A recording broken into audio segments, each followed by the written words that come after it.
Hey guys, what's going on? James here, and in this video today, we're going to be talking about how Gerald McCoy recently said in a radio interview that he would love to come back to Tampa to play for the Tampa Bay Buccaneers. But before we start talking about that, I want to say thank you. I got a message recently from Kevis Moore showing some support for the YouTube channel, and that was greatly appreciated. And I just want to say thank you to every single person who has been watching these videos, showing support to the YouTube channel. It means the absolute world to me. I mean, you guys seriously have no idea how appreciative I am of the support that you guys have been giving me. We're on the road to 10K, so I mean, just holy crap, thank you. It's phenomenal. So, with that being said, let's start talking about Gerald McCoy, who again recently said in a radio interview that he would love to come back to Tampa to play for the Bucs again. And this is something I talked about in a community post recently. An article was written by Nick Shook giving a free agent fit for every single NFL team. Nick Shook chose Gerald McCoy for the Tampa Bay Buccaneers. I posted about it, and man, people were tearing Gerald McCoy apart left, right, and center, saying all these different types of things, that he's not a fit for the defense, he's not a cultural fit, and many other different types of things, just really slamming into McCoy. And guys, I'm going to be completely honest, okay? I like Gerald McCoy. I do. I've always liked Gerald McCoy. I think that he was a very solid contributor for the Tampa Bay Buccaneers defense for many years, and I would like to see him back. But do I think it will actually happen? That's definitely up in the air. There would have to be some things that would have to happen. When Bruce Arians first got to the Tampa Bay Buccaneers, there was a feeling, I guess, or at least it looked like, that he might not have been the biggest Gerald McCoy fan. I mean, he released him from the team. Now, that could have been a cap-saving move, but a lot of people feel like Bruce Arians felt Gerald McCoy wasn't a fit for the defense. He was probably right. He got Ndamukong Suh, gave Suh McCoy's old number, and Suh has been great. I love Ndamukong Suh. I was happy that I was wrong about Ndamukong Suh with the attitude problems. He has been an absolute leader and great mentor. I was trying to combine the two words there. He's been a leader. He's been a great mentor. He's been an all-around phenomenal player for the Buccaneers defensive line. It has been great. But McCoy went away, played for the Carolina Panthers for a year, did pretty decent, and then he went to the Dallas Cowboys and got hurt. Didn't even play the entirety of this past regular season. I think that Gerald McCoy would come back.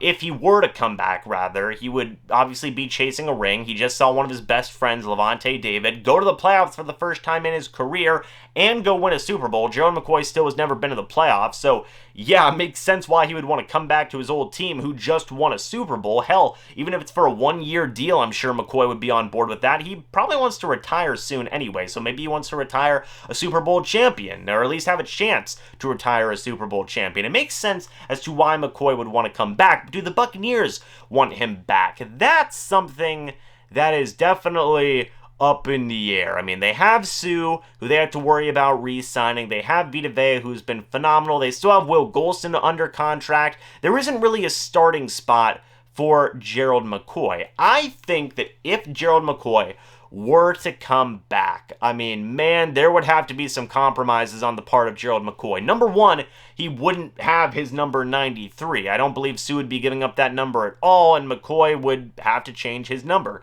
Number two, he wouldn't be taking a lot of money. I could see an Antonio Brown type deal where he's maybe getting $1.5 million to be on this team on a one-year contract. And number three is that he'd probably be a backup guy. He'd be a rotational pass rushing type of guy, maybe rotating out with Will Golston or Ndamukong Suh, but he would not be a full-time starter. And one of those reasons is because, yeah, he's not an incredibly good fit for a Todd Bowles defense. He's not the best run defender in the world. And in a Todd Bowles defense, the defensive line has to be good at run stopping. That's just how it's been working for the Tampa Bay Buccaneers. So, McCoy, I think that, yeah, there would have to be a lot of compromises. He wouldn't have his old number. He would have to take a big cut in terms of the money that he'd be making, and he wouldn't be a full-time guy. Now, if McCoy is willing to do all of those things and still come back to his old team and try and get a ring, I don't think there'd be many people who could be mad at that. I mean, come on now. The guy's giving up a lot here. I know there's people who are saying, man, he's not a good leader. Man, he's a cultural problem. Man, he's not a locker room fit.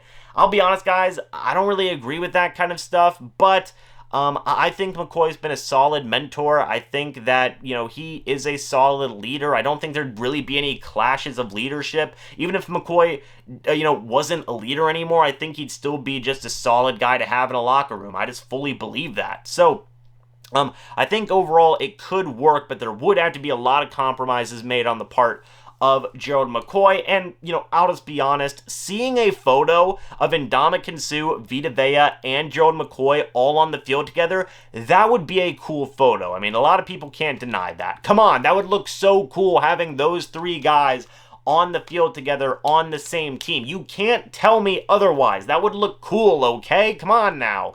But with that being said, guys, I think I've given my thoughts on this. I would not mind this happening. Do I think it will happen?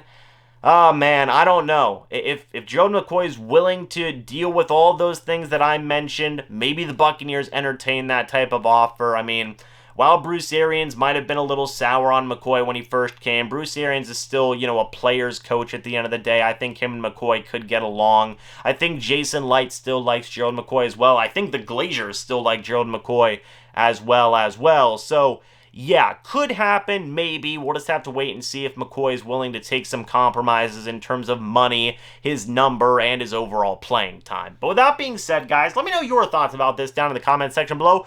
Be gentle. I mean, man, if that community post was wild. I mean, I don't mind it because, at the end of the day, I love everybody sharing their opinions. It's one of the reasons I love doing this. But, man, there are not a lot of Gerald McCoy fans in that community post. Maybe it'll be different here on this YouTube video. We'll have to wait and see. But anyway, guys, thank you so much for watching this video. Hope you all enjoyed. Leave me your thoughts down in the comment section below. And I will see you all in the next video or the next live stream. But until then, and as always, guys, goodbye for now, and go Bucs.